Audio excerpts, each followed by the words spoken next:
Vous savez, avec le quartier Saint-Roch en pleine effervescence, plusieurs artistes ont migré vers ce quartier-là et il y a quelques galeries qui les ont suivis. C'est entre autres le cas de la galerie Béco, dont Catherine Ève nous parle à l'instant.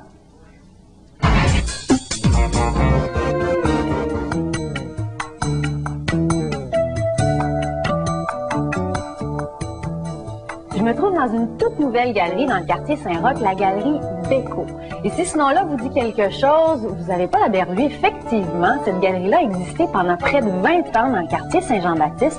Donc, c'est une deuxième vie qui s'amorce pour la galerie Béco. Je rencontre son fondateur, André Béco.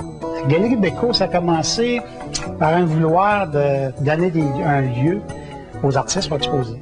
Moi, je suis du quartier Saint-Jean-Baptiste et je travaillais dans le temps, je faisais beaucoup de gravures à l'ARG, qui était juste en face.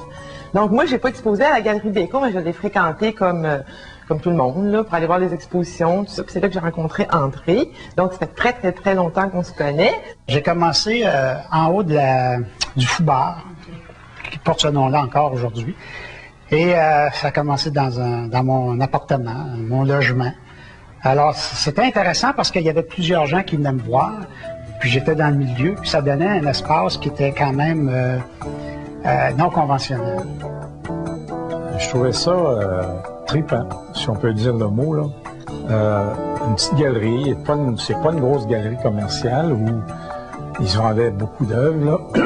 Mais par contre, c'était sympathique. J'ai pas le rapport, je crois, d'un commerçant avec les artistes, mais les artistes, c'est des gens avec qui je m'accordais. C'est des amis. Alors, l'idée, c'est que la galerie ici, les artistes qui vont exposer ici, comme Aline, Dan, Bill Vincent, Carole Baillargeon, ces artistes-là, c'est des gens que je connais depuis des années. Alors, ça s'est fait d'une façon très, très simple. On s'est écrit, on s'est appelé, on a fait une petite réunion. Puis là, j'ai dit, je vais ouvrir un lieu d'exposition. Puis ces gens-là, ils ont dit, ah, c'est le fun.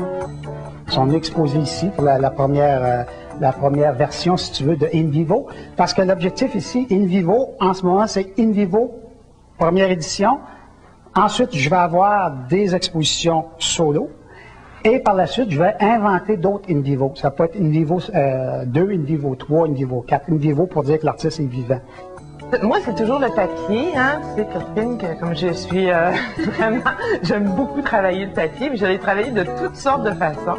Et là, je le travaille d'une façon beaucoup plus, j'axe beaucoup sur la légèreté. Donc, j'essaye de faire des œuvres qui vont être dans l'espace, encore, mais très hautes. Ça contribue aussi à montrer cette espèce de fragilité, mais en même temps de solidité, parce qu'on pense toujours, ah, c'est fragile le papier, mais non, c'est trompeur, c'est pas si fragile que ça. Comme la coquille de l'œuf. Voilà, c'est ça, a l'air fragile, mais c'est pas. Donc, c'est un petit peu ça que je veux continuer à faire. Le sujet que j'aborde à l'heure actuelle, c'est des animaux qui sont en voie de disparition.